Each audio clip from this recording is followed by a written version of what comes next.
হচ্ছে যে people 18 and over, people 19 and over. ঠিক আছে, এখান থেকে আপনারা কি করবেন, এটা পাবলিক মোডে রাখবেন। পাবলিক মোডে রাখার পরে এখান ফেসবুক অ্যাপসের উপরে ক্লিক করুন, থ্রি ডটে ক্লিক করুন, সেটিংসে ক্লিক করুন।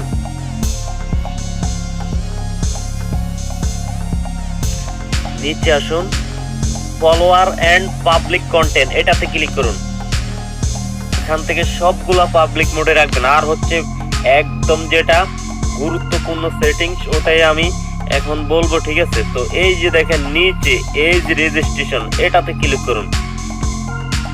এটাতে ক্লিক করার পরে এখানে কিন্তু আপনার পিপল 17 অ্যান্ড ওভার। ঠিক আছে, মানে হচ্ছে আপনার এটা যদি 17 ওভারে রাখেন তাহলে 17 বছরের পরের যারা আছে ওনাদের সামনে খালি ভিডিওটা যাবে, কিন্তু 17 বছরের নিচে যারা আছে ওনাদের কাছে যাবে না। আর হচ্ছে এই যে people 18 and over, people 19 and over. ঠিক আছে, এখান থেকে আপনারা কি করবেন, এটা পাবলিক মোডে রাখবেন।